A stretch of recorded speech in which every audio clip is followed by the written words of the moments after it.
네, 지금부터 정규수술 세 번째 차원 축소에 대해서 시작해 보겠습니다. 저는 강의를 맡은 8기 최윤서입니다. 제가 원래 사실 발표를 진짜 못하거든요. 그래서 아이스 브레이킹을 준비를 했는데 너무 오버한 것 같아서 그냥 넘어가겠습니다. 시간 나오면 해드릴게요. 자, 순서부터 언급해드리고 시작하겠습니다.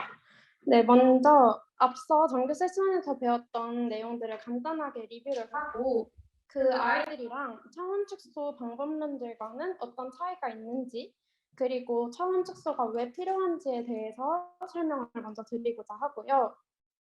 이어서는 이 2번부터 4번까지가 다 차원 축소 방법론에 대한 예시들이에요. 그 차원 축소 방법론을 크게 특징 선택에 대한 부분이랑 특징 추출에 대한 부분으로 나뉘는데 얘네들을 나눠서 각각에 대한 활용 방안들과 예시들을 살펴보려고 합니다. 그리고 다섯 번째는 앞에서도 다 언급을 하긴 하겠지만 한 번 더 구체적으로 차원 축소가 그래서 어떤 데 쓰이는 아이다를 정리를 할 거고요.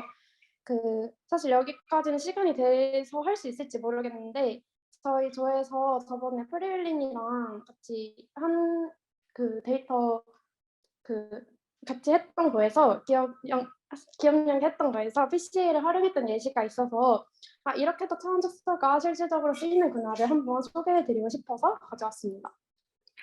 네, 시작해볼게요. 처음에는 지금까지 배운 4가지 방법론들을 먼저 짚고 넘어가겠습니다.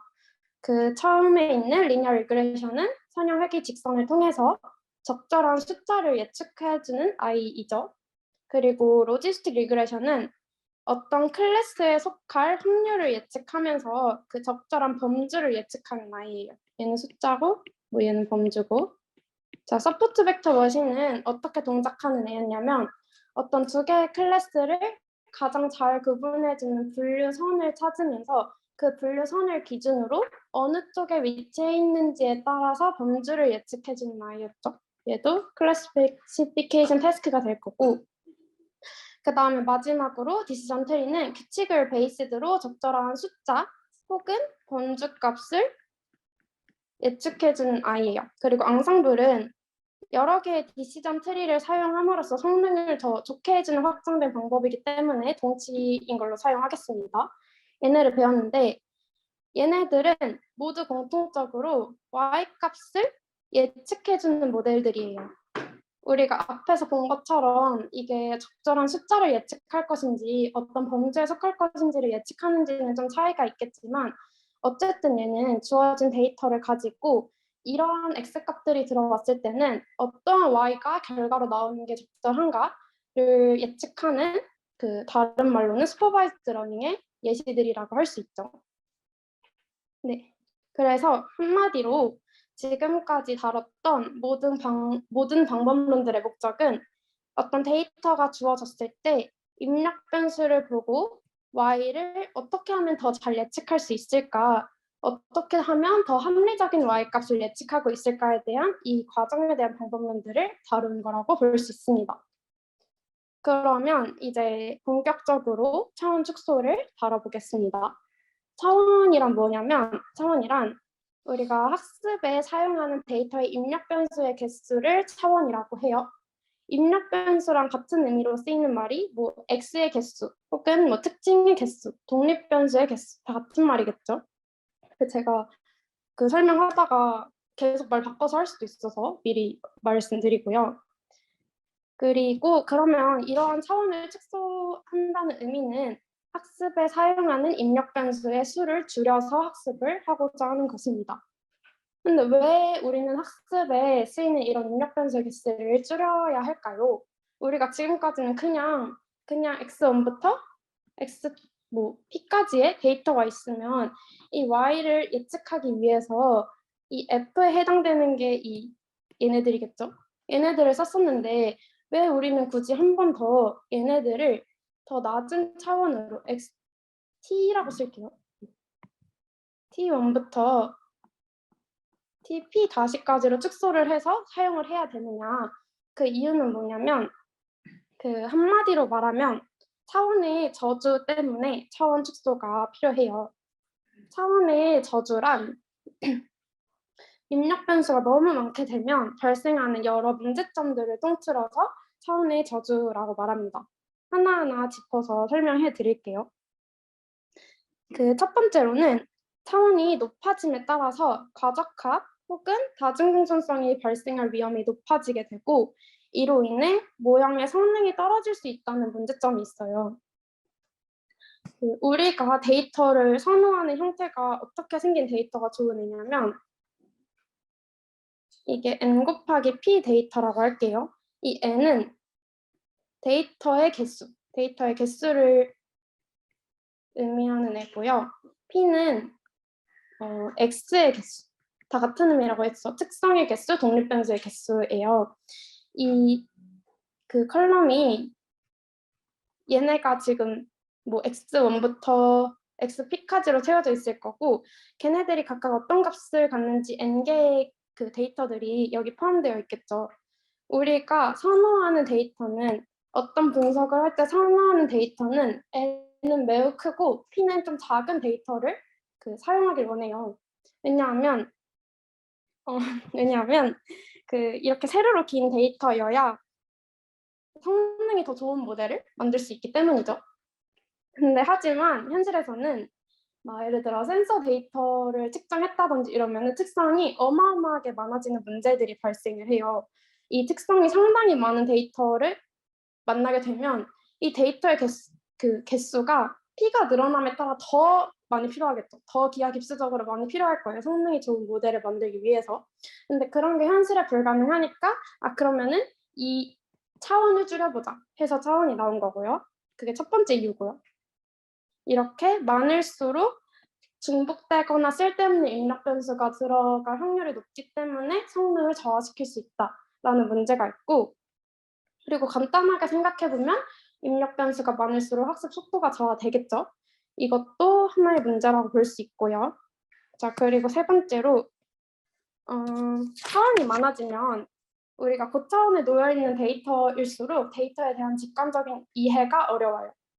3차원 공간까지는 시각화를 통해서 데이터들이 어떤 모양으로 흩어져 있는지, 어떤 분포로 흩어져 있는지를 저희가 눈으로 볼 수 있게 됩니다. 이렇게 시각화가 가능해지면 어떤 데이터들이 비슷한 위치에 놓여 있는지를 직접 보면서 데이터에 대한 이해가 가능한데 차원이 높아질수록 이를 볼 수가 없기 때문에 직관적으로 데이터를 바라볼 수 없겠다는 문제점이 놓이게 되죠. 이 시각화에 대한 문제도 차원의 저주의 하나의 예시라고 볼 수 있습니다. 이러한 여러 가지 문제점 때문에 우리는 차원 축소를 하게 돼요. 이러한 차원의 저주를 해결하기 위해서 입력 변수 공간을 줄일 필요성을 느끼게 됩니다. 근데 하지만 입력 변수의 공간을 줄일 때 무작정 줄이는 것이 아니고 최대한 정보들을 많이 반영하도록 특정한 기준을 가지고 차원 축소를 진행하는 것이 올바르겠죠. 무조건 그냥 차원 축소하는 것만 목적을 가지고 줄이게 되면 오히려 이제는 과적합이 아닌 과소적합의 문제, 그러니까 우리의 모델 자체가 제대로 설명력을 갖추지 않는 문제가 발생할 수도 있으니까 어떤 정보량을 최대한 보존하는 방향의 기준을 가지고 우리는 차원 축소를 진행해야 된다라고 볼게요. 앞에서 봤던 네 가지랑 차원 축소랑 어떻게 연결되는지를 보면 우리가 앞에서 봤던 거는 이 원래 입력 변수 x10이라고 쓰지 않을게. 별로 많지 않으니까 xp 얘가 원래였고 차원 축소를 진행함으로써 t1부터 tp'으로 줄이게 되는데 여기서 p'은 p보다 작겠죠. 그 다음에 얘를 이제 어떤 모델에 넣어서 y를 예측하도록 쓰이는 여기서 이 과정이 우리가 앞서 배웠던 supervised learning인 거예요. 그 모델들이 여기에 쓰이는 거예요. 이런 과정으로 차원 축소가 앞에 거랑 전혀 동떨어진 개념이 아니고 앞에 것들을 하기 위한 전처리 과정으로도 사용될 수 있구나라고 연결돼서 보면 좋을 것 같고요. 그러면 종류부터 방법론 시작하겠습니다. 차원 축소의 종류에는 크게 두 가지가 있어요. 특징 선택과 특징 추출 방법이 있는데 특징 선택은 기존의 입력 변수 공간에서 중요 변수 몇 가지만 뽑아내는 과정이에요. 선택하는 과정이고요. 특징 추출은 기존의 입력 변수들을 새롭게 조합해서 다른 특징을 추출해서 사용하는 방식이 됩니다. 그러면 특징 선택이 더 간단하겠죠? 선택부터 다뤄보도록 하겠습니다. 특징 선택은 기존의 입력 변수의 공간에서 중요한 것을 골라 쓰는 차원 축소 방법이에요. 어떤 변수들이 중요한 변수인가를 놓고 보자면 우리는 y값에 영향을 많이 주는 라벨 값에 관련이 높은 입력 변수들이 중요한 변수라고 생각을 할 수 있겠죠. 그래서 중요 변수들을 골라내는 이런 특징 선택의 과정에는 y값에 대한 고려가 들어가게 돼요. y값에 대한 고려가 들어간다는 얘기는 이제 y값을 이용해서 학습을 진행하는 슈퍼바이스드의 하나의 태스크라고 볼 수 있죠. 그래서 특징 선택에 해당하는 여러 방법론들은 다 슈퍼바이스드 디멘셔널리티 리덕션 태스크라고 볼 수 있습니다. 네, 그래서 이제부터 중요 변수를 고를 텐데 두 가지 방법이 있어요. 크게 forward selection과 backward elimination. 근데 이름에서도 볼 수 있듯이 forward selection은 말 그대로 우리가 사용할 변수 집합에 중요한 애들을 차례차례 넣어가면서 변수를 선택하는 방식이에요. 변수 집합을 늘려가는 방식이겠죠. 처음에는 공집합으로 시작했는데 여기에 K개를 채울 거야 하면서 하나하나 S에 넣어가는 방식이 되겠고요. 백워드 엘리미네이션은 처음에 있는 전체 입력 변수 공간 전체에서 그 쓸모없거나 중요하지 않은 변수들을 차례로 빼가는 거예요. 이번에는 여기에 애초에 x1부터 xp가 다 들어있는데 하나씩 빼가면서 최종적으로 남는 애들만 변수 선택을 한다고 생각하면 되겠죠. 그 forward selection의 가장 대표적인 방법으로 MR이라는 알고리즘이 존재해요. Minimum Redundancy, Maximum Relevance의 약자로 입력 변수들 간의 중복은 최소화하고 입력 변수들 간의 중복은 최소화하고 출력 변수들 간의 관련은 최대화하도록 그 특징을 선택하는 방식입니다. 알고리즘의 작동 방식은 아래랑 같아요. 한번 처음부터 봐보면 처음에 선택된 입력 집합을 S로 지정하고 처음에 S는 공집합에서 시작을 하게 되겠죠. 그리고 이제 변수를 하나를 차례차례로 추가를 할 텐데 처음에 추가될 변수는 y와의 상관성이 가장 높은 x 변수가 들어가야겠죠. 그래서 처음 추가될 애는 기존의 입력 변수들과 y와의 상관계수 중에 절대값이 가장 큰 변수를 y값에 영향을 가장 많이 미치는 중요한 변수라고 판단을 하고 걔를 변수 집합에 제일 먼저 포함을 시킵니다. y와의 상관계수가 가장 높은 절대값은 그냥 생략할게요. 상관성이 가장 높은 애를 처음 넣어줍니다. 그 다음에 이제 그 다음부터는 y와의 상관성뿐만 아니고 변수 집합에 먼저 포함되어 있는 x와의 상관성까지도 고려를 해야겠죠. 그렇기 때문에 이 빨간색으로 표시된 아래에 있는 식을 이용해서 두 번째 이후부터는 그 변수를 선택하게 됩니다. 아래의 식이 의미하는 바는 앞에 있는 거는 y와의 상관성이고 뒤에 있는 거는 이미 이전 단계에서 그 집합에 포함된 x 변수들과의 상관성의 편견을 의미해요. 그러니까 y와는 관계가 높되 이미 포함되어 있는 x들과는 상관성이 낮은 그런 x를 선택하겠다는 의미가 되겠죠. 그리고 이 과정을 우리가 원하는 변수의 개수만큼 그 4번 과정을 계속 반복해서 변수를 추가해주면 MRMR 알고리즘에 따라 변수 선택이 완료되게 됩니다. 예시를 하나 남았어요. 뭐 쉽긴 한데 우리가 이런 상황이 있고 우리는 3개의 변수를 선택하려고 한다라는 상황에서 맨 처음에는 y와의 상관성만 고려하면 된다고 했으니까 상관성이 가장 높은 x5가 먼저 들어가게 되고요. 그 다음 들어갈 중요 변수는 물론 y와의 상관성도 중요하겠지만 이미 S에 x5가 포함되어 있기 때문에 얘랑은 최대한 겹치지 않는 변수가 들어오는 게 좋잖아요. 그래서 x5와의 상관성을 고려해줘요. 그러니까 y와의 상관성은 높되 얘는 5와의 상관성은 낮아야 그 좋은 애가 되겠죠. 그래서 그거를 다 계산을 해보니까 x4가 제일 높네. x4가 들어오고요. 그 다음 변수로는 y와의 상관성에서 지금 이미 포함된 애가 4랑 5 두 개 있으니까 4랑의 상관성, 5랑의 상관성, 지금 1번을 기준으로 보면 4와의 상관성, 5와의 상관성, 얘네는 작을수록 좋은 거잖아요. 얘네 평균을 빼준 이 값이 가장 큰 x1을 다음 변수로 선택하게 됩니다. 이게 MR, 즉 아까 말했던 변수 선택 중에 forward selection이랑 backward elimination이 있었는데 앞에서부터 차근차근 추가해가는 forward selection의 한 예시가 되겠고요. 그 다음 다뤄볼 backward elimination의 대표적인 방법입니다. 얘는 SVM-RFE라는 알고리즘인데요.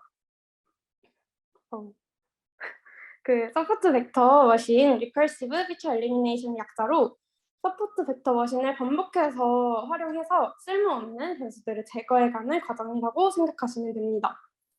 알고리즘 작동 방식은 밑에 그림을 보면서 이해를 할게요. 처음에는 전체 입력 변수 전체 집합을 사용해서 이 SVM 모형을 생성을 할 거예요. 그리고 처음 생성된 이 SVM 모형에서 개수의 절대값이 가장 그러니까 개수의 절대값이 가장 작은 입력 변수를 처음으로 제거를 할 거예요. 개수의 절대값이 그게 뭔 말이냐면 이 오른쪽 그림을 보면은 서포트 벡터 머신을 돌렸는데 이러한 분류선을 찾아줬어요. 근데 우리는 여기서 더 쓸모없는 변수를 제거할 거야 라고 보면은 이 x1이 더 쓸모없는 데이터일 거야. y의 그 분류선 y를 결정 짓는데 더 관여를 안 하는 쓸모없는 애일 거야 라고 생각해서 처음 전체를 다 놓고 돌린 다음에 개수가 가장 낮은 그 입력 변수를 제거를 해줄 거예요. 그 다음에는 처음에 P개로 출발했으면 여기서 개수가 가장 낮은 1개가 제거가 되겠죠. 마이너스 1개. 그럼 P-1개가 남게 돼요. P-1개를 다시 서포트 벡터 머신에 돌립니다. 그 다음에 이번에 또 개수가 가장 작은 애를 제거해 줄 거고요. 이런 과정을 반복적으로 계속하는 거예요. 그래서 우리가 변수를 원하는 개수만큼 제거할 때까지 이 서포트 벡터 머신 모형을 한 번 한 번 다 만들어야 된다는 점에서 좀 시간이 오래 걸릴 수 있다는 단점도 있고요.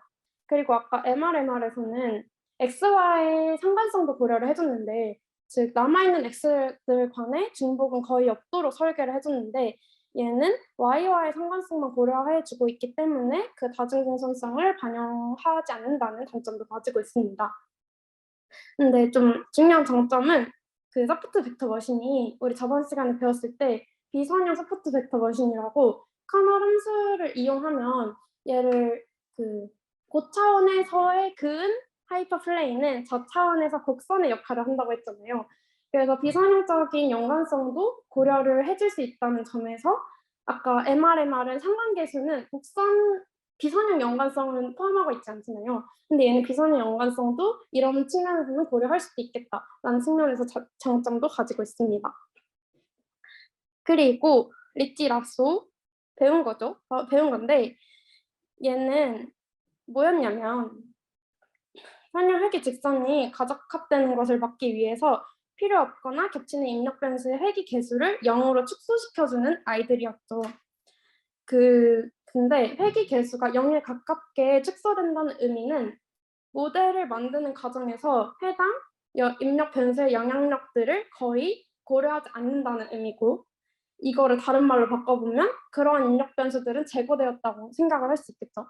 그래서 이런 입력 변수들이 제거되었다고 생각해서 이 리찌랑 라쏘는 차원 축소와 동시에 모델 학습을 시키는 예시라고 볼 수 있습니다. 얘네도 하나의 차원 축소 방법이라고 생각하시면 될 것 같고요. 이게 특징 선택 끝입니다. 지금까지는 이제 입력 변수 공간에서 중요 변수들을 선택하는 방법들을 어떤 그런 기준들을 배워봤고요. 이번에는 기존 입력 변수들을 결합해서 새로운 특징을 생성하는 방식인 특징 추출의 여러 가지 방법론들을 보고자 합니다. 근데 저도 이 세션을 처음 준비할 때 열정이 넘쳐가지고 이건 다 다루고 간다라는 생각으로 준비를 했었는데 쉽지가 않더라고요. 저도 이거를 여기 이렇게 많은 게 써 있는데 여기서 저는 PCA 하나밖에 몰랐어요. 그 세션을 준비하기 전에. 그래서 그만큼 PCA가 중요하다는 의미로도 해석이 되고 제가 그렇게 깊게 가르치지 않을 거거든요. 그러니까 그냥 이런 것도 있구나라고 생각하시면 될 것 같습니다. PCA부터 해볼게요. 얘가 특징 추출의 가장 대표적인 아이죠. Principal Component Analysis, 줄여서 PCA라고 불리는데 얘는 우리가 지금까지 봤던 변수 선택과는 다르게 y-값에 대한 고려가 전혀 이루어지지 않아요. 얘의 목적은 새로운 특징을 만들 때 출력 변수에 대한 고려는 전혀 이루어지지 않은 채 분산을 크게 하는 새로운 특징을 만들고자 하는 게 PCA의 목적입니다. 그런 의미에서 앞에서 봤던 MRMR, SVM-RFE, 리치 라쏘 다 공통적으로 슈퍼바이즈드 방식이라고 볼 수 있는데 얘는 y-값을 고려하지 않는 언슈퍼바이즈드 방식의 예시겠죠. 아니, 근데 왜 분산이 크게 만드는 그 특징이 왜 이 데이터를 잘 반영하는 특징일까에 대해서 설명을 잘 못하겠더라고요. 그래서 하나의 예시를 가져왔어요. 이런 상황에 놓여 있다고 해봅시다. 채원님, 국어랑 수학 중에 어떤 게 더 중요한 변수일까요? 수학이요. 왜죠? 왜냐면 분산이 더 커서 연결된 거를 맞아요. 우리가 수학을 보면 분산이 훨씬 더 크죠. 이 말은 학생들을 잘 변별할 수 있는 시험이라는 소리예요. 그래서 수학이라는 변수로 인해서 학생들이 더 넓게 퍼지게 되고 학생들이 보다 잘 분별되기 때문에 분산이 큰 변수는 우리가 가진 데이터들을 잘 변별해주는 중요한 변수라고 볼 수 있는 거죠. 그래서 우리는 특징 추출을 할 때 분산이 큰 새로운 특징, 분산을 최대화시키는 새로운 특징을 만들고자 하는 거예요. 앞으로 그냥 이 말만 기억하면 사실 PC 다예요. PC는 분산을 크게 만들도록 새로운 특징을 만드는 방법이다 라고 생각하시면 되고요. 뒤에서 수행 방법을 간단하게 소개를 드릴게요. 수행 방법에서 제일 먼저 해야 할, 그리고 제가 하나 빠뜨린 게 이렇게 새로운 특징들을 만들잖아요. 선택을 하는 게 아니라 기존 것들을 결합해서 새로운 것들을 만들 건데 그거를 주성분 잠재 변수라고 불리고 얘네를 어떻게 만드냐에 대해서는 T1이라는 새로운 잠재 변수 혹은 주성분을 만들 때 기존 입력 변수들을 선형 결합해서 만든다고 생각하시면 돼요. 이게 XP 스테이션이 뒤에서도 나와서 이 W11이라는 게 뒤에 있는 게 첫 번째 잠재 변수를 만들었다는 의미고 앞에 있는 게 첫 번째 입력 변수가 첫 번째 잠재 변수를 만드는데 얼마나 기여를 했는가. 그 다음은 두 번째 입력 변수가 첫 번째 잠재 변수를 만드는데 얼마나 기여를 했는가. 이렇게 보시면 될 것 같습니다. 선형 변환을 통해서 새로운 특징을 만드는데 이 특징의 분산은 가장 최대가 되도록 우리는 특징을 만들 거야 라고 생각하시면 될 것 같고요. 자, PCA를 하기 전에 가장 먼저 해야 할 단계는 스케일링 단계입니다. 왜 스케일링 단계를 해야 하느냐? 우리는 분산을 최대화하고자 하는 특징을 찾고자 하고 했잖아요. 근데 스케일링을 하지 않고 특징을 추출한다고 생각을 하면 애초에 처음부터 입력 변수들의 스케일이 다 동일하게 맞춰져 있는 게 아니면 애초에 처음부터 분산의 스케일이 컸던 변수가 중요한 변수라고 인식이 되겠죠. 그래서 얘가 새로운 특징 추출에 크게 관여하게 되는 문제점이 생깁니다. 그래서 애초에 모든 입력 변수들의 스케일링을 동일한 기준, 동일한 분산으로 맞춰준 뒤에야 분산을 가장 크게 하는 새로운 특징을 찾는 게 의미가 있다고 볼 수 있겠죠. 그리고 두 번째로는 이제 특징을 만들 거예요. 새로운 특징 T1을 만들 건데 T1이 아까 어떻게 생겼다고 했냐면 기존 애들의 I1이라고 쓸게요. XI 기존 애들의 선형 결합으로 만들어졌다고 했잖아요. 근데 기존 입력 변수들의 선형 결합은 좌표 평면 상에서는 어떠한 직선이라고 말을 할 수 있어요. 그 선형 결합을 한 게. 그래서 얘의 분선을 최대화하고자 한다라는 말은 이 데이터들을 어떤 축으로 그 프로젝션을 시키고자 하는데 그 프로젝션에서 설명하는 이만큼이 분산이 되겠죠. 이만큼이 그 데이터가 흩어져 있는 정도를 설명하는 양이라고 할 수 있어요. 얘가 가장 최대가 되도록 첫 번째 그 주성분을 만들어야 되는 거예요. 그래서 이 돌리다 보면 가장 큰 특징이 그 T1은 이렇게 생겼을 때 X1과 X2가 이와 같이 결합이 됐을 때 가장 커다란 분산을 설명하고 있구나 라고 구할 수 있고요.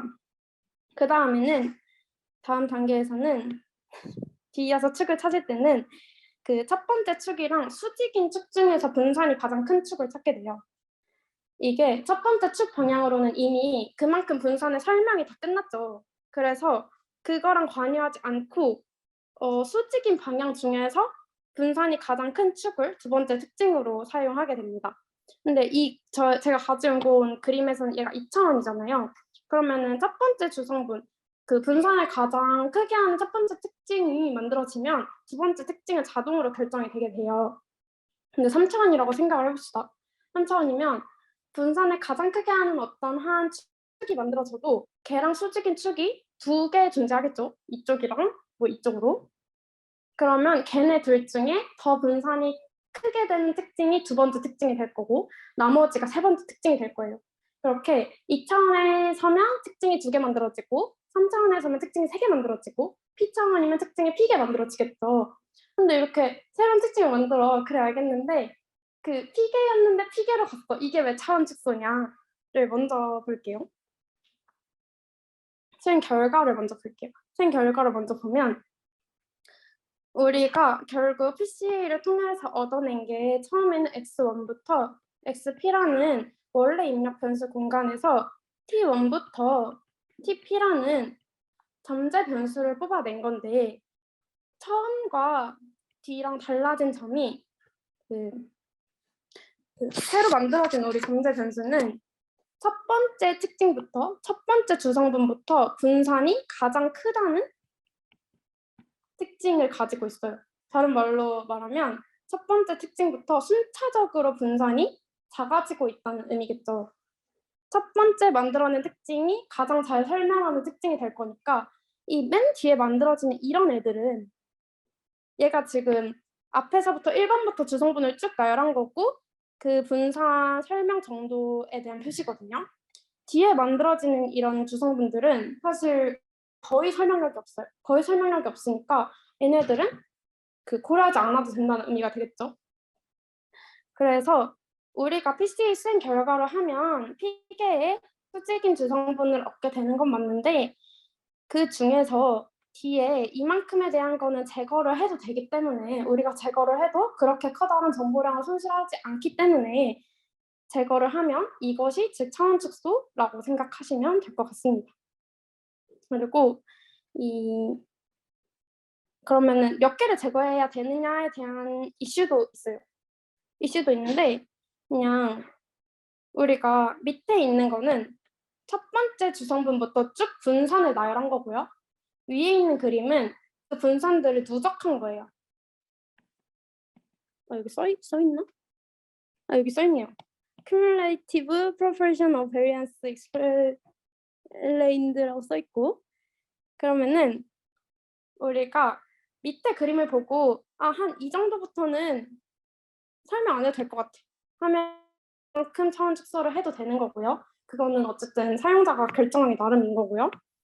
혹은 나는 그래도 데이터가 원래 가지고 있는 공간의 80% 정도는 설명을 해주는 해줘야 된다고 생각해. 새로운 잠재 변수를 만든다고 해도 원래 데이터의 80% 정도는 80% 정도는 설명해줘야 된다고 생각한다고 하면 그 누적 곡선에서 이만큼 20개 정도의 주성분을 사용을 하면은 이제 그 80% 설명하고 나머지 이 많은 거는 굳이 없어도 된다라고 해석할 수도 있는 거겠죠. 이건 뭔가 그 쓰는 사람의 판단으로 결정이 될 것 같고요. 그러면 그 넘겨갔던 슬라이드를 설명을 해볼게요. 그래서 어떻게 구하는지에 대한 얘기예요.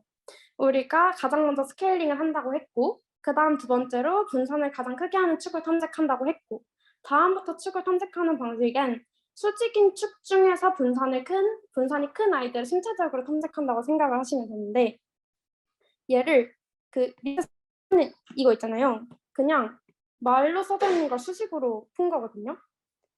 뭔 말이냐면 우리가 T1을 이렇게 정의를 한다고 했죠. T1은 시그마 W1 1이 아니고 J1이라고 할게요. XJ 이렇게 생겼는데 이 T1의 분산을 최대화할 거야. 그러는 이 개수들을 찾고 싶어로 풀리거든요. 근데 이 T1의 분산을 최대화하는 T1의 분산을 최대화할 때는 이 개수들이 제한이 안 걸려 있으면은 이 개수들이 다 큰 값을 가지게 되면 엄청 커지겠죠. 그래서 여기 있는 이 서브젝트 2는 일정한 개수 제곱합이 1이 되도록 제한을 시켜주면서 한정적인 크기 내에서 분산을 만들고 하는 을 찾을 거다라고 생각하시면 되고요. 그래서 여기서 구하는 게 베리언스 T1을 최대로 하는 이 개수들의 조합을 찾는 거겠죠. 그 다음도 마찬가지고요. 이것도 제한된 범위 내에서 그 다음 축들을 최대할 거라는 의미고요. 마지막에 들어간 얘의 의미는 아까 두 번째 이상의 축을 찾을 때는 앞에 찾았던 축과 수직인 것도 고려를 해야 된다고 했으니까 그거에 대한 제약 조건이 들어간 겁니다. 그래서 최적화식만 그대로 따온 거고요. 얘를 풀어야겠죠. 얘를 풀어야 되는데 얘를 어떻게 푸는지에 대해서 생략을 할 거예요. 얘를 어떻게 푸는지에 대해서 생략을 할 거고 그 원리는 이해를 했으니까 얘를 풀면 어떻게 나오냐면 이렇게 나와요. 얘를 풀면 이런 식으로 정리가 돼요. 이런 식으로 정리가 되는데 여기서 S는 공분산 행렬이 될 거고요. 즉 이 막 지금 뭐 X1부터 XP까지 여기는 베리언스 X1이 들어갈 거고 여기는 코베리언스 X1, X2가 들어가겠죠. 걔네들 이 공분산 행렬이 S고 이 식을 풀면 이렇게 정리가 돼요. 이게 그 선대에서 아직 여기까지 나갔는지 모르겠는데 특성 방정식이거든요. 얘에서 이걸 풀면 만족하는 W는 아이겐 벡터라고 불리고 여기에서 람다는 아이겐 밸류라고 불려요. 이 아이겐 벡터랑 아이겐 밸류가 각각 의미하는 게 뭐냐면 아이겐 밸류들은 우리가 분산을 의미해요. 아이겐 밸류가 의미하는 게 분산이고 아이겐 벡터는 이제 이 람다 1에 해당되는 아이겐 벡터가 존재하거든요. 걔는 우리가 해당 분산을 가지는 주성분을 만들기 위해서 개수 조합을 어떻게 만들어야 돼가 이 아이겐 벡터입니다. 그래서 우리는 분산을 가장 크게 만들도록 처음부터 이제 잠재 변수를 쭉 순차적으로 생각하면 되는데 그러면 우리가 나온 P개의 아이겐 밸류 중에 가장 큰 아이겐 밸류에 대응되는 아이겐 벡터가 첫 번째 주성분을 구성하도록 하는 그 개수 조합이 되겠죠. 라고 생각하시면 되고요. 그냥 하나의 예시를 가져왔는데 이런 공간이 있다고 생각을 해볼게요. 얘를 여기에서 잠재 변수를 찾고 싶어 라고 하면 이 식을 풀어야 된다고 했죠. 그래서 원래 공간에서 S라는 공분산 행렬을 구했고요. 이 식을 풀었더니 아이겐 벡터로는 이렇게 2개, 아이겐 밸류로는 이렇게 2개가 생성되었습니다. 잘 보면 아이겐 밸류가 더 큰 얘에 해당하는 게 첫 번째 주성분을 이 설명하는 정도라고 볼 수 있겠고, 걔에 대응되는 이게 첫 번째 주성분을 구성하는데 쓰이는 그 개수들이라고 생각을 하면 되겠죠. 그래서 이 얘가 지금 0.6779x1, 0.7352x2 라고 결합돼서 만들어진 첫 번째 주성분이 될 거고, 걔가 설명하는 정도는 이 정도가 되겠죠. 그래서 우리가 처음에는 이렇게 생긴 공간이었는데 잠재 변수 두 개를 구해보니까 첫 번째에는 96%의 분산을 설명을 했고 두 번째에는 4%에 불과하는 그 분산을 설명했어 라는 의미에서 우리가 T2는 제거를 해줄 수 있겠죠. 그래서 이러면은 차원 축소가 되었다 라고 생각을 해주면 되고요. 제가 PCA까지만 하고 쉬고 진행하도록 하겠습니다. 활용 방법은 다음과 같아요. 먼저 가장 기본적인 거죠. 우리가 아까 처음에 교재에서도 봤던 것처럼 입력 변수의 공간을 축소시킴으로써 다양한 예측 분류 모델의 성능 향상에 기여를 할 수 있고요. 자, 그리고 두 번째로는 가장 설명력이 큰 첫 번째 주성분과 두 번째 주성분을 이용해서 시각화해서 나타낼 수 있겠죠. 그 예시에 있는 거는 아이리스 데이터셋에 대한 예시인데 그 아이리스 데이터셋은 4개의 피처가 존재해요. 4개의 피처가 존재하면 우리는 원래는 시각화해서 볼 수 없겠죠. 그러면 2차원으로 표현하고자 할 때 어떤 2개의 피처를 골라서 그 축을 만들어서 시각화를 할 거냐에 대한 고민이 생길 텐데 4가지 변수를 고려해서 만든 첫 번째 특징과 두 번째 특징을 사용해서 시각화를 하게 되면 보다 데이터셋의 모양을 잘 담도록 우리가 시각화해서 나타낼 수 있겠죠. 그리고 세 번째는 이처럼 저차원에서 시각화를 해서 나타나게 되면 관측지들이 서로 얼마나 밀집해 있는지 파악하기가 쉬워져요.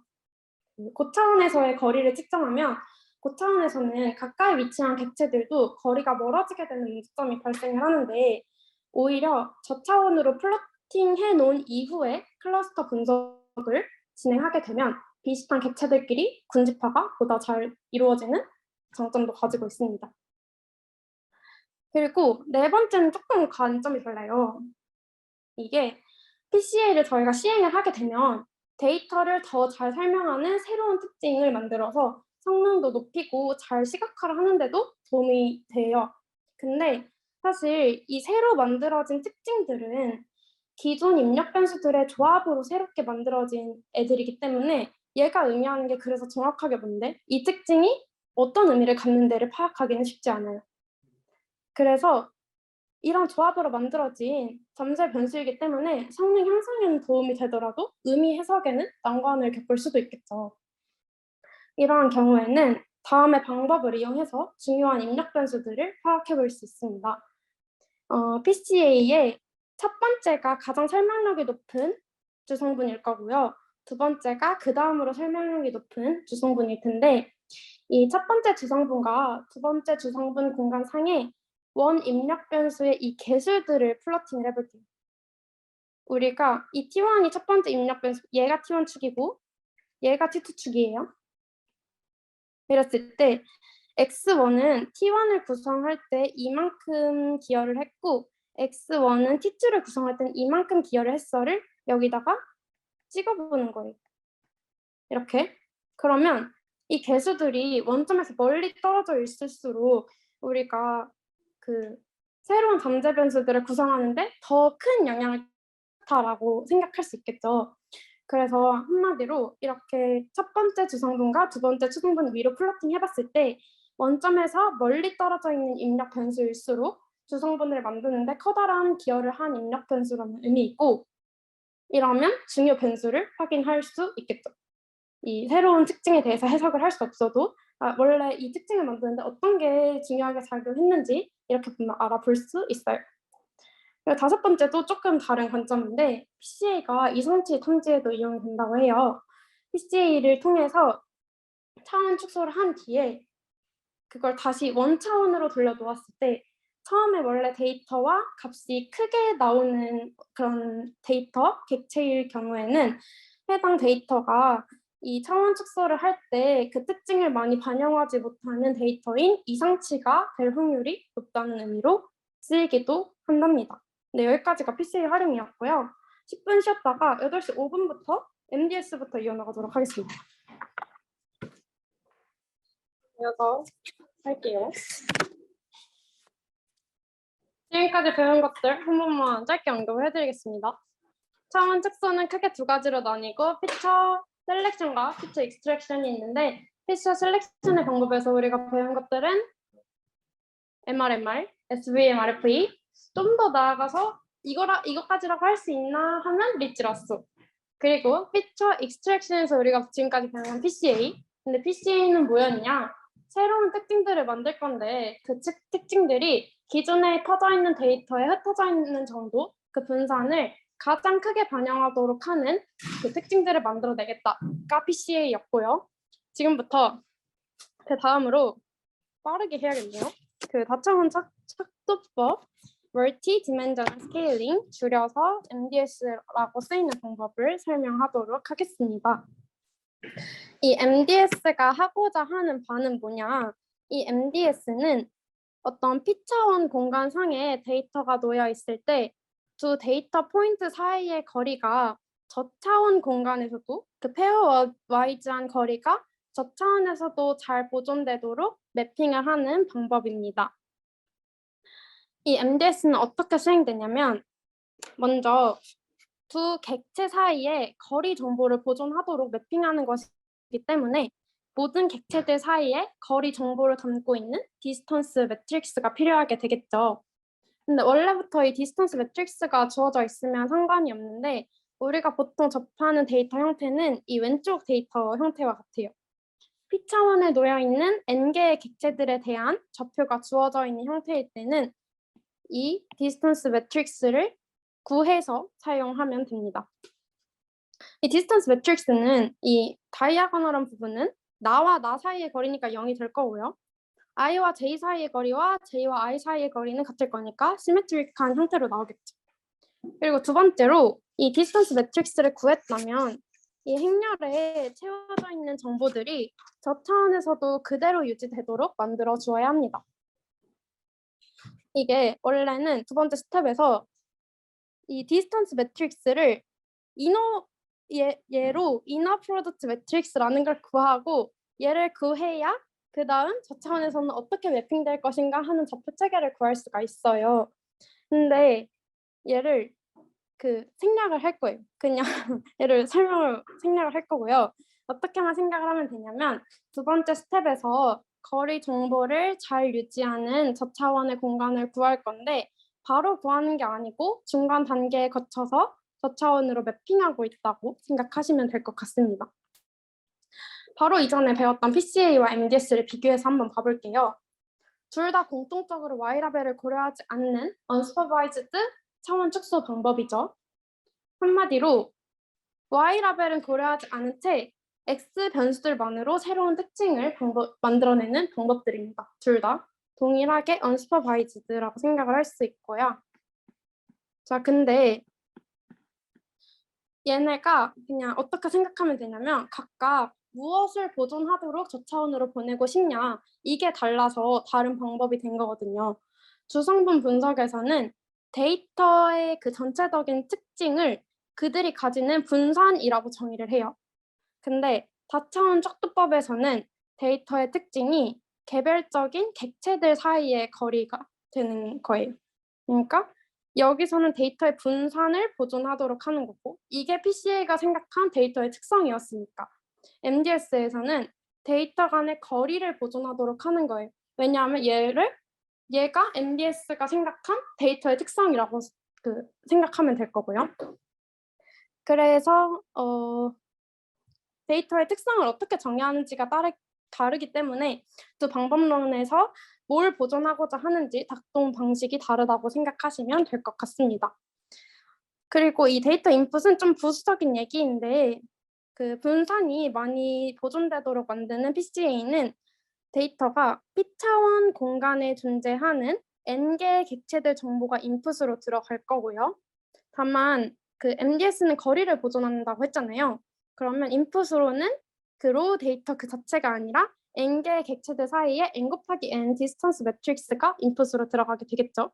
얘가 보존하고자 하는 게 각각 이러니까 인풋도 어쩔 수 없이 이렇게 나오는 거예요. 근데 얘를 다른 말로 얘기하면 이 위에 MDS의 커버리지가 더 높다라고 쓰여 있는 말이랑 같은 말인데, 이거는 만약에 우리가 데이터가 어떤 n 곱하기 p 형태의 이렇게 생겼겠죠. 이런 형태로 주어진다고 하면 예로부터 n 곱하기 n 디스턴스 매트릭스는 구할 수 있어요. 근데 n 곱하기 n 디스턴스 매트릭스만 주어져 있다고 하면 원래 어떻게 생겼는지는 알 수 없겠죠. 만약에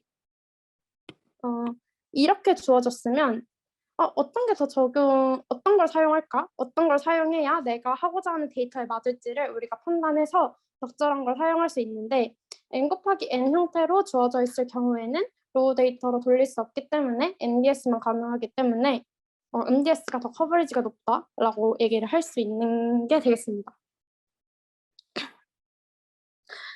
이거를 그 MDS가 한마디로 기억하면 이제 PCA는 분산을 보존하도록 할 거야. MDS는 거리 정보를 보존하도록 할 거야가 될 텐데, MDS에서 객체들 사이에 거리 정보를 그대로 쓰지 않고 이 거리 정보 대신에 두 객체들 사이의 유사도 정보를 사용한다고 생각을 해볼게요. 그러면 다차원 축도법은 객체들 사이에 유사도 정보를 반영하는 저차원 공간을 구하는 게 되겠죠. 그러니까 우리가 얘 인풋으로 n 곱하기 n 디스턴스 매트릭스를 원래 넣어줬는데 여기 사이를 데이터와 데이터 사이의 거리로 정의를 해주는 게 아니라 그 객체들 사이의 유사도로 정의를 해주는 거예요. 그러면 그 유사도를 최대한 반영할 수 있는 저차원의 공간을 그려줄 수 있는 소리가 되겠죠.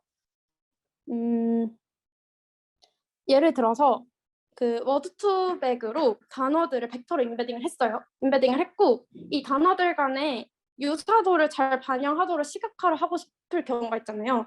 그럼 이럴 경우에는 PCA보다 MDS를 사용하는 게 더 바람직하겠죠. MDS를 사용하면 그 벡터들 간의 유사도를 반영을 해서 시각화를 시킬 수 있게 될 거니까요. 밑에 있는 예시들도 다 비슷한 예시거든요. 그 왼쪽은 이게 되게 옛날 연구 결과인데 각각 국회의원들이 어떤 특정 법안에 대해서 찬성, 반대, 기권 여부에 따라서 누가 유사하게 투표를 했는지를 특정을 해서 그 유사도 매트릭스를 만들었대요. 그 다음에 얘를 유사도를 최대한 반영하도록 2차원으로 축소하고 시각화를 했더니 이렇게 보면은 비슷한 성향을 지니신 분들이 비슷한 공간에 매핑된다 라는 결과가 나왔다고 하고요. 그 오른쪽은 신발 브랜드 간 유사도를 저차원에 매핑해본 결과입니다. 이렇게 보면서 어떤 기업들이 서로 비슷한지 알아보고 마케팅에 활용하는 등에도 저차원 축도법을 활용할 수 있겠죠. 그래서 제가 이렇게 여러 개를 다 다루고자 하는 거는 제가 말하고자 하는 그거였어요. 데이터의 형태에 따라서 우리가 알맞은 차원 축소 방법을 사용하자를 말하고 싶었거든요. 만약에 데이터가 흩어져 있는 정도가 중요할 경우에는 PCA를 통해서 차원 축소를 하는 게 적절할 거고, 근데 이 데이터의 유사도를 나는 반영해서 이 떨어진 거리 정도를 반영해서 저차원으로 표현하고 싶어. 이러면 MDS를 사용하면 될 것 같습니다. 다음으로는 Linear Discriminant Analysis, 줄여서 LDA를 한번 봐보도록 하겠습니다. LDA는 앞에서 배운 두 개의 기법과는 조금 달라요. 얘는 Y 라벨을 고려해서 여기 있죠. 여기 우리가 배운 것들은 지금까지 Y 라벨을 고려하지 않고 얘는 분산을 고려했고 얘는 거리를 고려했어요. 근데 LDA는 Y 라벨을 고려해서 새로운 특징을 만들어내는 방법입니다. 밑에 그러니까 Y 라벨을 어떻게 고려하냐를 보면은 데이터의 클래스를 잘 구분짓도록 하는 특징을 뽑아내면서 그 축을 뽑아내면서 그 축을 구하는 것이 LDA입니다. 밑에 보면은 이게 완전 직관적인 이해가 돼서 가지고 왔는데 PCA는 범주와는 상관없이 데이터가 가지고 있는 전체 분산을 최대화하는 기저를 찾죠. 그 축을 찾죠. 근데 LDA는 그 축의 프로젝션을 할 건데 프로젝션 된 이후에 범주가 잘 구분되도록 하는 그 축을 찾는 거예요. 그러니까 분산을 최대화하는 축을 찾느냐, 범주를 잘 구분짓는 축을 찾느냐에 대한 차이를 보이게 되는 거예요. 이 그림처럼 데이터 포인트들이 퍼져 있다고 생각했을 때 이 색깔이 의미하는 바는 해당 데이터가 어떤 클래스에 속하는지 그 y-값을 의미한다고 보면 됩니다. 그러면 이 데이터에 대해서 PCA를 수행을 하면 이 파란색 결과처럼 나타나게 되겠죠. 분산을 보존하고자 하는 거니까. 근데 반면에 LDA는 클래스 구분이 가장 잘 되도록 하는 축을 구하는 거니까 얘가 첫 번째 특징으로 나오게 되겠죠. 이러한 점에서 차이가 있습니다. 물론 이렇게 극단적으로 데이터가 생기진 않았겠지만 두 개의 차이를 보이기 위해서 하나 가지고 왔습니다. 그러면 이 노란색 축은 어떻게 구할까요? 이 클래스를 잘 구분짓도록 하는 축은 어떻게 구하는지 그 방법을 보도록 하겠습니다. 데이터의 범주를 잘 구분해주는 선을 찾으려면 프로젝션 된 이후에 같은 클래스에 있는 사이의 거리는 작아야 되고 다른 클래스에 있는 그 사이의 거리는 커야겠죠. 이거를 위에 그냥 여기에 between class distance는 다른 클래스에 있는 거는 최대화, within class distance는 최소화되도록 우리는 저차원으로 매핑시킬 거다. 이게 LDA가 하고자 하는 거입니다. 그래서 between class distance는 어떻게 정의를 하냐면 두 개의 클래스가 있을 때 그 센트로이드 간의 거리를 그 between class distance로 정의를 하고요. within class distance는 그 하나의 클래스에서 각 개체들이 센트로이드까지 얼마나 떨어져 있는지 그 거리를 within class distance라고 합니다. 이 밑에 식을 보면 이것만 볼게요. 위에 있는 거는 센트로이드 사이의 거리, 저차원으로 매핑된 이후에 센트로이드 사이의 거리일 거고 밑에 있는 거는 이제 얘가 있으니까 모든 객체들이 그 센트로이드와 얼마나 떨어져 있는지를 의미하는 게 되겠죠. 즉 우리는 죄송합니다. 얘는 최대화시켜야 되고 얘는 최소화시켜야겠죠. 그러니까 분수를 이렇게 나타낸 거고 결국은 얘를 최대화시키는 그런 어떻게 개수를 결합을 해야 되는지 얘를 최대화시키려면 축을 구성하기 위해서 어떻게 개수들을 설정해야 되는지를 이 최적화식을 통해서 구할 수 있습니다. 고요. 그리고 좀 추가적인 내용이긴 한데 제가 헷갈렸어가지고 LDA랑 저번에 배웠던 서포트 벡터 머신이랑 짧게 비교를 해보겠습니다. LDA와 서포트 벡터 머신은 모두 Y라벨을 고려한다는 공통점을 가지고 있죠. 근데 서포트 벡터 머신은 Y라벨을 고려해서 클래스를 잘 구분짓도록 하는 그 선을 구하는 거예요. 그러니까 오리지널 공간에서 이 선을 통해서 구분이 될 때 클래스가 잘 구분이 돼를 의미하는 게 서포트 벡터 머신이고 LDA는 그 오리지널 공간에서가 아니고 걔를 어떤 축으로 프로젝션 할 건데 그 축으로 프로젝션 한 이후에 클래스 구분이 잘 되도록 만들어. 이게 LDA예요. 이해가 되시겠죠? 그래서 그냥 한마디로 다시 얘기하면 소프트 벡터 머신은 그 공간상에서 분류를 할 거다. 그리고 LDA는 저차원에서 어떻게 잘 구분하느냐 하는 그 축을 만드는 게 LDA거든요. 그래서 이 그림에서처럼 보면은 LDA를 통해 만들어진 축과 서포트 벡터 머신을 통해 만들어진 그 하이퍼 플레인이 수직인 것처럼 보이는데 얘가 엄밀하게 말하면 수직은 아니에요. 왜냐하면 얘네가 작동하는 방식이 달라요. LDA는 아까 between class distance도 최대화하고 within class distance는 최소화한다고 했죠. 그러니까 모든 객체들을 다 고려를 해요.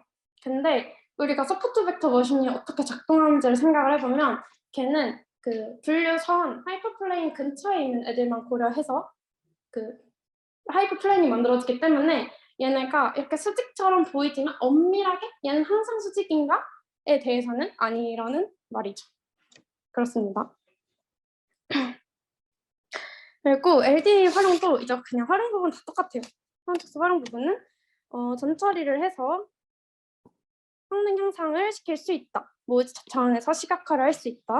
그리고 이거는 아까 PC에서 봤던 그 얘기입니다.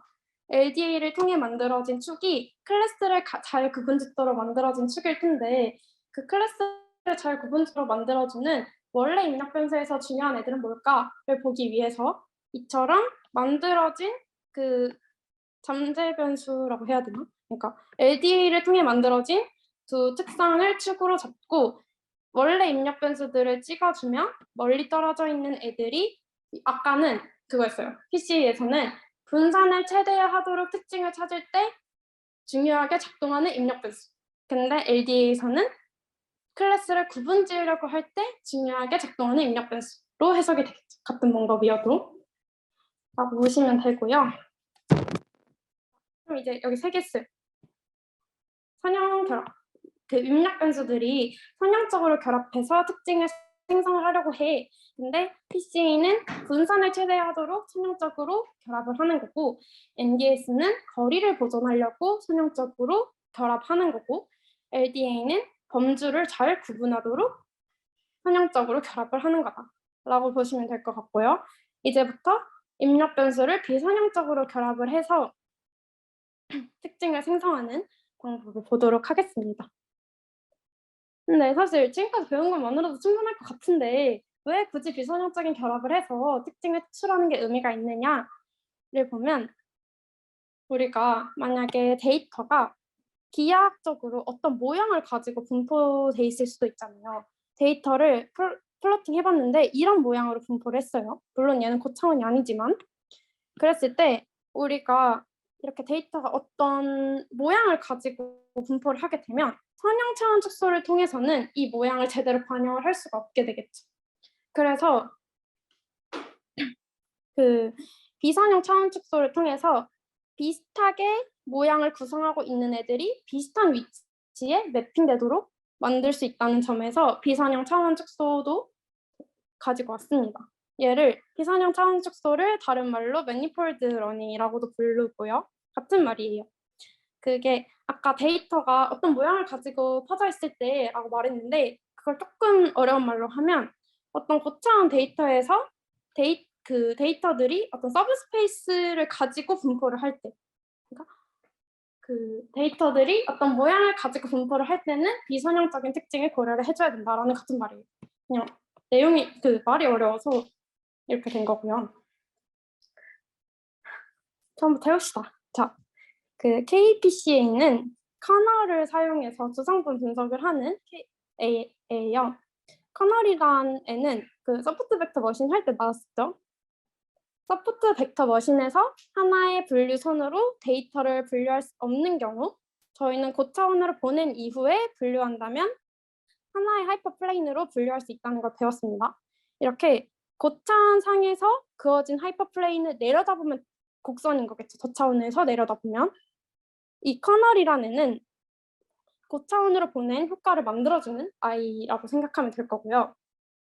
그래서 얘를 PCA에 적용해 보면 데이터 인베딩 공간이 아까처럼 어떤 모양을 가질 경우에는 이런 모형을 가질 경우에는 여기는 뭐 크리티컬한 모형을 가지진 않는데 이런 모형을 가질 경우에는 이 데이터를 커널을 이용해서 고차원으로 먼저 보낸 이후에 거기에서 분산을 크게 하는 축을 찾게 되면 이게 저차원에서는 어떤 곡선을 기점으로 프로젝션 한 것처럼 보이게 돼요.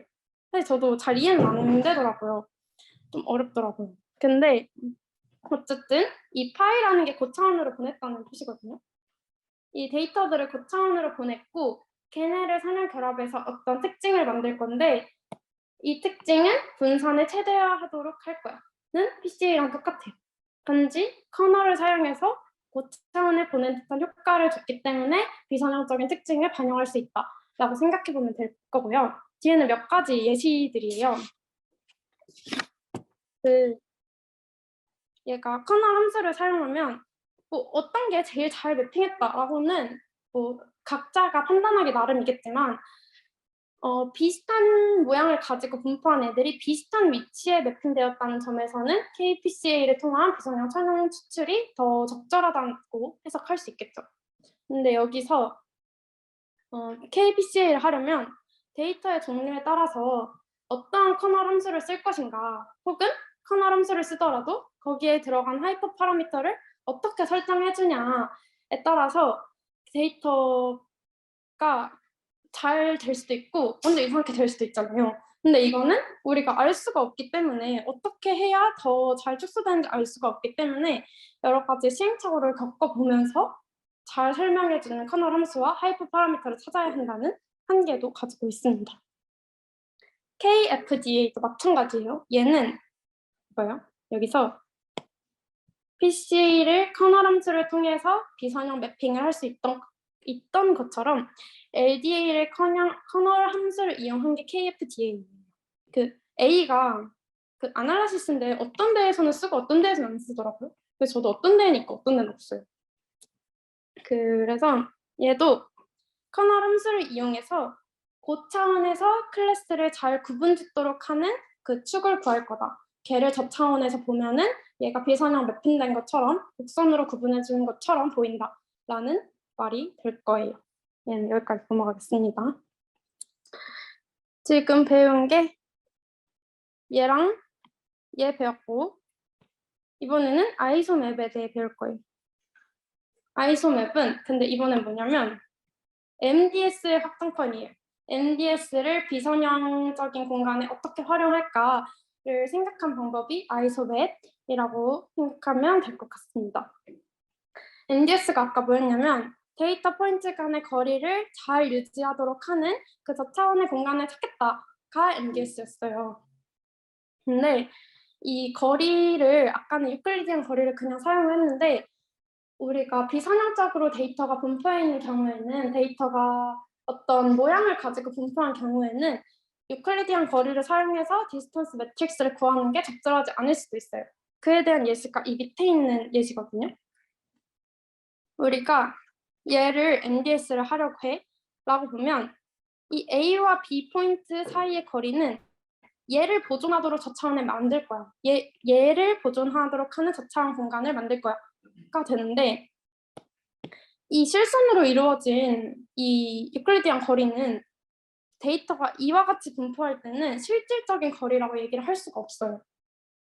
얘가 데이터가 어떤 모양을 가지고 지금 분포를 하고 있잖아요.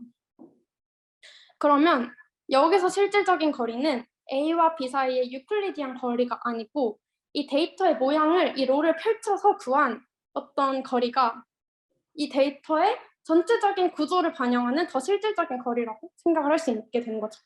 그래서 이런 그 데이터의 구조를 이용해서 그러니까 데이터의 모양을 반영한 어떤 실질적인 거리 그게 이 실선으로 표시된 이 아이고요. 얘 모양을 반영해서 측정한 곡선 거리를 디스턴스 매트릭스 안에 채우고 걔를 보존하도록 저차원 공간에 매핑시키겠다가 아이소맵입니다. 그래서 똑같은 말이에요. MDS는 유클리디안을 이용한 디스턴스 매트릭스를 구한 다음에 얘를 보존하도록 하는 저차원을 찾는 거고요. 아이소맵은 지오데식 거리, 이 곡선 거리겠죠. 데이터의 모양을 반영한 어떤 거리를 저차원에서 반영하도록 그 매핑하는 방법입니다. 데이터가 이렇게 그 모양이 어떤 모양을 가지고 있다면 아이소맵을 이용하는 것이 MDS를 이용하는 것보다 바람직하겠죠. 근데 사실 얘는 지금 3차원이잖아요. 우리가 플러팅을 해봤을 때 얘는 비선형적인 모형을 가지네 라고 생각해서 아이소맵을 하면 되겠다라고 보이는데 실질적으로 더 고차원은 시각화를 할 수 없기 때문에 얘가 비선형적인 모양을 가질지 아니면 그냥 흩뿌려진 모양을 가져서 PCA를 사용하는 게 적절할지는 사실 몰라요. 근데 우리가 뭐 아이소맵도 해보고 PCA도 해봤는데 아이소맵에서 성능이 더 좋았네? 라고 아이소맵에서 시각화를 더 잘 시켜줬네? 라고 하면 이 데이터가 어떤 모양을 가지고 흩뿌려져 있나? 라고는 생각해 볼 수 있게 되는 거겠죠. 그런 거고요. 근데 사실 너무 추상적이잖아요. 이 지오데식 거리를 어떻게 구할 거냐 그러면 이 데이터의 모양을 어떻게 반영할 것이냐를 지금부터 말씀드리도록 하겠습니다. 그 아이디어는 뭐냐면 데이터 포인트, 각각의 데이터 포인트를 기준으로 가까이 존재하는 이웃들에게만 엣지를 그어요. 나는 가까이 존재하는 5개의 이웃들만 연결을 시키겠다. 라고 해서 이러한 그래프 구조를 만들어줍니다. 그러니까 아까 A랑 B가 그 A를 기준으로 가까이 있는 애들에게만 엣지를 그어주고 뭐 다른 데이터 포인트를 기준으로 가까이 있는 애들만 엣지를 그어주고 이렇게 되면 이 그래프 구조가 얘를 핀 것과 유사하게 작동한다고 생각할 수 있겠죠. 그래서 이 구조에서 지오데시 거리는 그러니까 이게 A고 얘가 B라고 할 때 이 파란색으로 써져 있는 게 지오데시 거리겠죠. 우리가 구하고 싶은 데이터의 모양을 고려한. 근데 얘를 우리가 알 수가 없으니까 그래프로 이렇게 만들어주게 되고 그 다음에 그래프에서 두 지점 사이의 최단 거리를 구해보면 이 지오데시 거리, 이 곡선 거리를 가장 비슷하게 구할 수 있지 않을까라는 게 이 지오데시 거리를 구하는 아이디어입니다. 그러니까 얘를 그래프 구조를 활용해서 2차원상으로 펼친 다음에 그 다음에 최단 거리를 이용해서 좀 곡선 거리를 측정을 해보겠다라는 게 아이소맵의 거리 매트릭스를 구하는 방법이라고 생각하면 되고요. 디스턴스 매트릭스를 구한 다음에 그걸 잘 보존하도록 저차원으로 만들겠다라는 거는 뒤에는 MDS랑 다 동일합니다. 자, 2개 남았습니다. 2개 남았는데요. LLE 해볼게요. LLE는 데이터들을 로컬하게 보면서 비선형적인 특징을 반영하려는 의미요. 이게 전체 모양이 데이터가 비선형적으로 분포한다고 하더라도 비슷한 곳에 위치하여 있는 이웃들과는 선형적으로 표시를 할 수 있겠죠. 그렇기 때문에 주변의 이웃들만 보아서 비선형적인 특징을 반영하겠다가 LLE의 특징이라고 생각하면 됩니다. 수행 방법은 다음과 같아요. 먼저 각각의 데이터 포인트별로 이웃들을 찾아요. 근데 뭐 그냥 K개의 이웃들을 찾아요. 그리고 2번째로 해당 데이터 포인트를 우리가 찾은 K개의 이웃들의 선형 결합으로 잘 구축할 수 있는 그 가중치 벡터를 구할 거예요.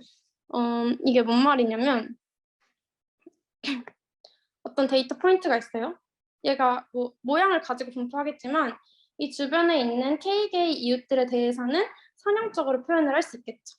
이거를 뭐 V1, V2, V3, V4, V5라는 이웃이라고 한다면 얘를 만들기 위해 이웃들을 가지고 얘를 만들기 위해 얘를 그냥 X라고 할게요. 그 이웃들만 가지고는 선형 결합을 통해서 이 데이터 포인트를 표현할 수 있겠죠.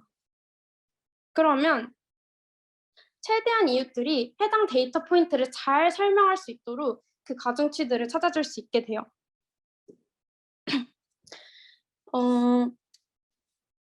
그 한마디로 그 2번째 스텝이 끝난 이후에 가중치들은 그 하나의 데이터 포인트를 정의하기 위해서 이웃들을 이용해서 얘를 정의하려면 어떠한 가중치들을 활용해서 걔를 구성해야 되는가 라고 생각할 수 있어요. 가 되고요. 다음 단계는 우리가 그럼 이제 이 가중치 벡터는 정해져 있는 거예요. 어떤 데이터 포인트별로 이웃들을 이용해서 얘 자신을 표현할 방법들에 대해서는 다 이제 2번째 스텝에서 정의를 해 놓은 거예요.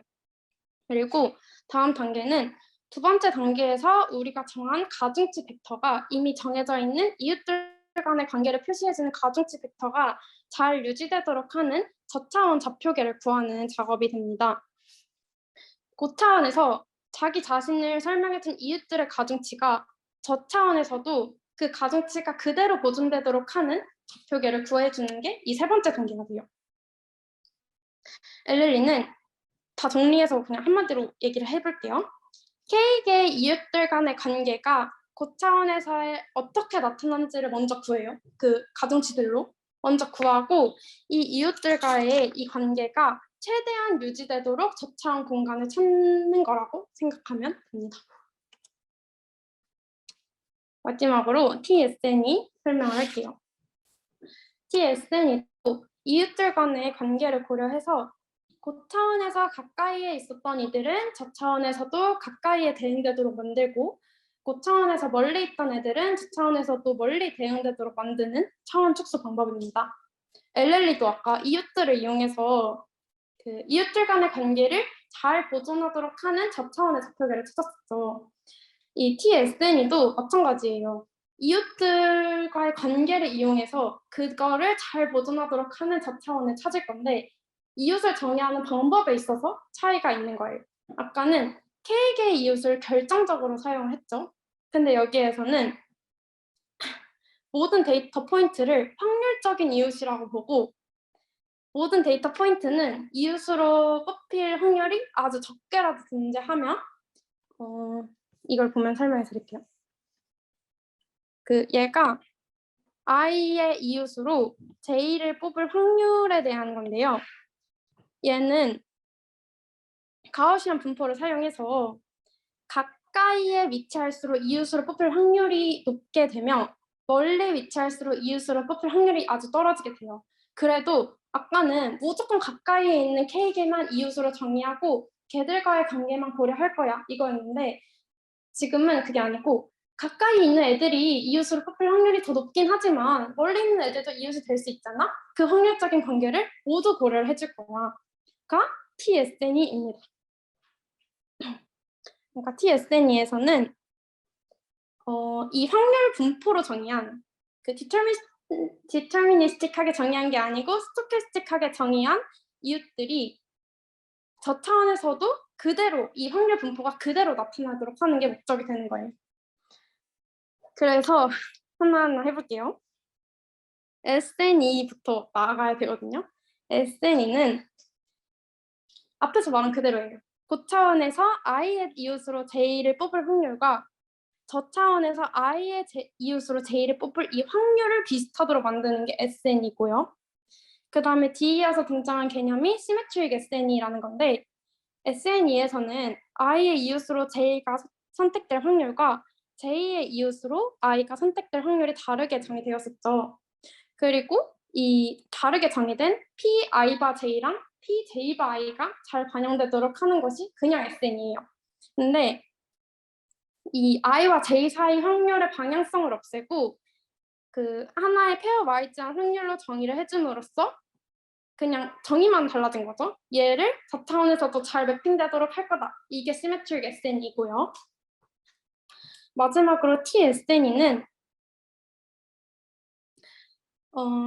고차원에서의 페어 와이즈 확률을 저차원에서 그대로 유지하도록 한 그 확률적인 분포를 최대한 유지하도록 하는 방법은 맞는데 우리가 아까 이웃을 정의할 때 Pi 바 J, 그러니까 Pj 바 I라고 할게요. I의 이웃으로 J가 선택될 확률을 정의할 때 가우시안 분포를 사용을 했죠. 가우시안 분포를 사용해서 가까이 있는 애들은 이웃으로 뽑힐 확률이 더 높아지고 멀리 있는 애들일수록 이웃으로 뽑힐 확률이 더 작아지는 확률 분포를 생각을 했어요.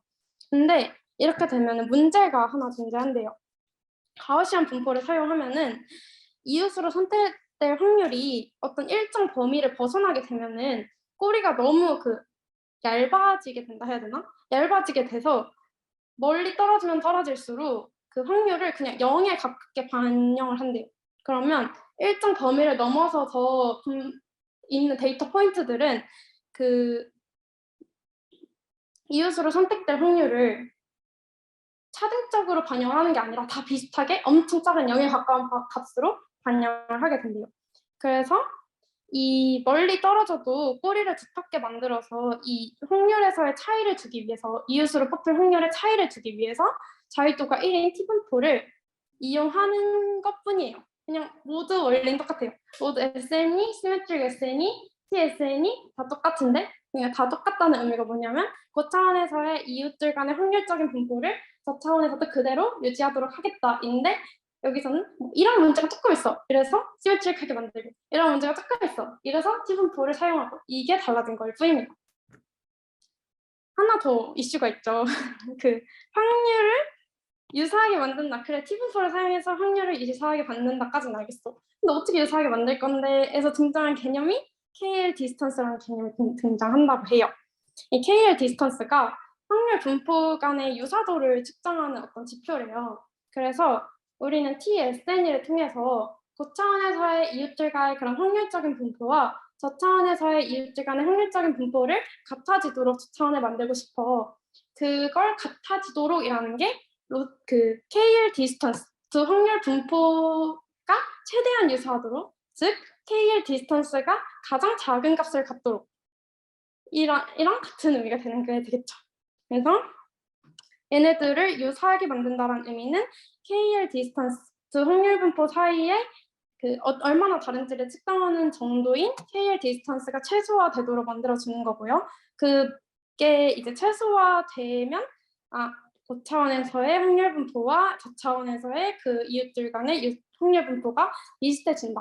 그러면 그 확률적인 이웃들의 관계를 반영해서 우리는 매우 잘 매핑을 한 거다라는 결론이 됩니다. 끝났어요. 한 번만 더 말씀을 드릴게요. 매니폴드 러닝은 크게 두 종류로 나눠요. 커널을 사용해서 고차원으로 보내는 종류와 아니면 로컬한 정보를 이용해서 비선형성을 반영하는 두 가지 종류로 나뉘게 됩니다.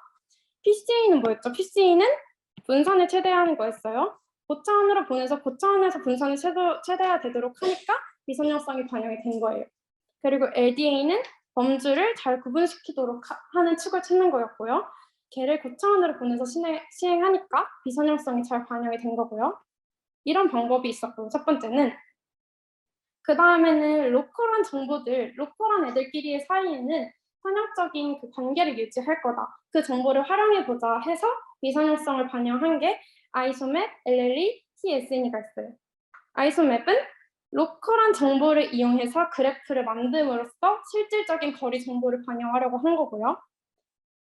그리고 LLE는 고차원에서 구한 K개의 이웃들과의 관계가 저차원에서도 잘 유지되도록 만든 거고, TSNE는 고차원에서 구한 이웃들과의 확률적인 관계가 저차원에서도 잘 매핑되도록 만든 방법이 되겠습니다. 네, 제가 말하고 하는 바는 이거였어요. 데이터의 특성에 맞게 알맞은 차원 측소 방법을 사용해보자라는 의미에서 다 설명을 드린 거고요.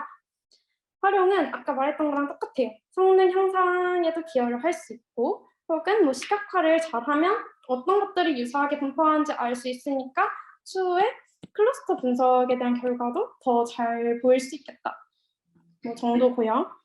이거는 끝말이를 한 다음에 생각해 보도록 하겠습니다. 근데 시간이 남았네. 처음부터 짚어볼게요. 왜 차원 축소를 해야 되냐? 왜 차원 축소를 해야 되면 우리는 차원의 저주를 해결하기 위해서 차원 축소를 해야 돼요. 차원의 저주랑 과적합되는 문제도 있었고 고차원이기 때문에 시각화가 어렵다는 문제도 있었어요.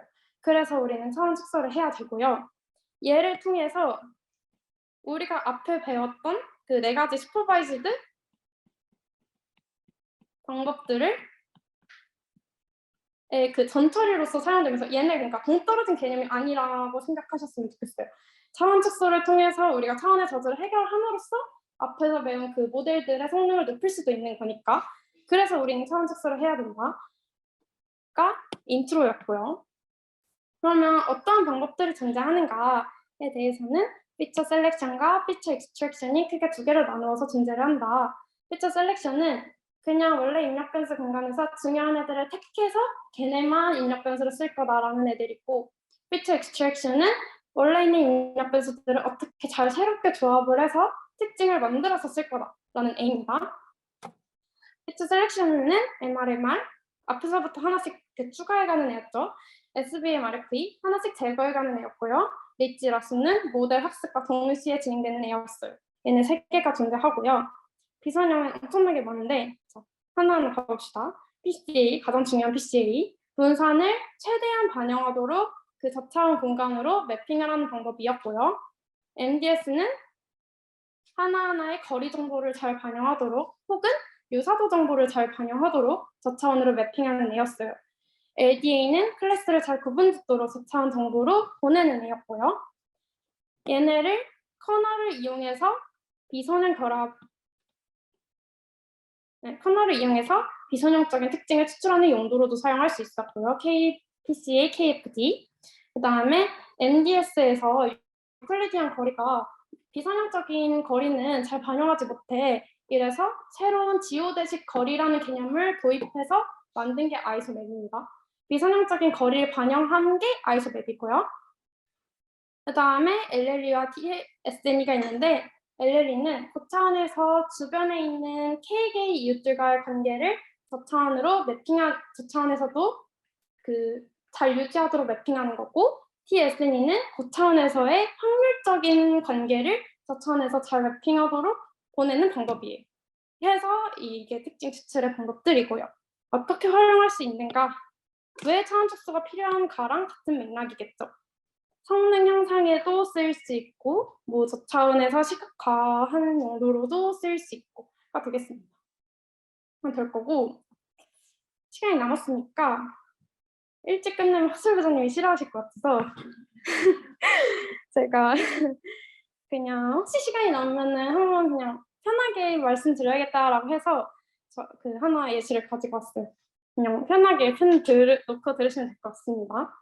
제가 작년에 프레일린이라는 어떤 수학 문제 풀이 데이터를 가지고 있는 기업이랑 기업 연계 프로젝트를 같이 진행을 했었어요. 근데 저희 조의 문제는 딱 이거였거든요. 성적 향상을 위해서는 어떻게 해야 되냐. 이게 기업에서 요구한 문제였어요. 근데 뭘 어떻게 많이 공부하고 많이 풀면 되지. 사실 이거잖아요. 그리고 주어진 데이터도 심지어 어떤 학생이 몇 학년에 어떤 학생이 어떤 개념과 어떤 난이도의 문제를 풀었으면 그 문제를 풀었는데 맞췄어 틀렸어 밖에 없었고 성적 향상을 위해 어떻게 하라 했는데 성적에 대한 데이터는 하나도 없었어요. 얘가 뭐 모의고사 점수는 몇이며 이런 데이터는 하나도 없으면서 저희한테 이 데이터만 보고 성적 향상을 위해서는 어떻게 해야 되냐를 물어봤던 거예요. 그래서 저희는 하나 가정을 세웠습니다. 이게 그냥 성적 향상을 위해서 우리가 계속 틀리는 똑같은 문제만 푸는 게 아니고 이 데이터를 이용해서 그 앞에 과정만 생략을 할게요. 비슷한 학생들 클러스터링을 먼저 진행을 했고요. 앞에 1년의 과정을 통해서 비슷한 학생들의 클러스터링을 했고요. 그러면은 그 클러스터링 된 애들은 비슷한 개념과 비슷한 난이도를 푸는 그리고 비슷한 개념과 비슷한 난이도를 비슷한 수준으로 푸는 애들, 그러니까 클러스터링이 되면은 비슷한 애들끼리 묶였겠다라는 가정하에서 이 해당 그룹에 있는 학생들을 잘 변별할 수 있는 개념이랑 난도에 집중하면 그냥 비슷한 아이들에 비해서 그 그룹에 비해서 성적을 더 향상할 수 있지 않을까라는 가정하에서 진행을 했습니다. 그러니까 그냥 틀리는 문제를 계속 풀어가 아니라 너랑 비슷한 애들은 이런 난도와 이런 문제에서 변별이 많이 돼. 그러니까 이런 문제를 풀면 네가 그 그룹에서는 짱을 먹을 수 있지 않을까? 이게 저희가 세운 과정이었습니다. 그래서 이게 아까 제가 말했던 PC에서 말했던 로딩 플롯이란 말인데 제가 이 단어를 언급하지는 않았거든요. 이게 뭐냐면 이 변별한다는 애가 PCA가 만들어진 첫 번째 주성분과 두 번째 주성분이 이 같은 클러스터에 위치한 애들을 최대한 퍼뜨릴 수 있는 그 축들이겠죠. 그 축들을 만드는데 이게 PCA 원축이랑 이게 PCA 투축이에요. 얘를 만드는데 어떤 입력 변수들이 중요하게 작용했는지를 알면 얘에 해당하는 개념과 난도를 풀면 이 그룹에서는 이 문제가 이 그룹을 변별하는 개념과 난도야. 그러니까 너가 얘를 풀면은 그 기업에서 그러니까 그 그룹에서 성적이 향상될 수 있을 거야.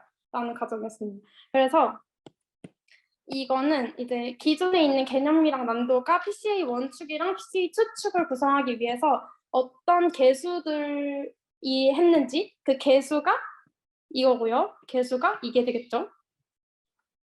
얘가 클수록 그 변별을 시키고자 하는 주성분 1과 주성분 2축에 더 많이 영향을 미쳤다라고 우리가 아까 본다고 했잖아요.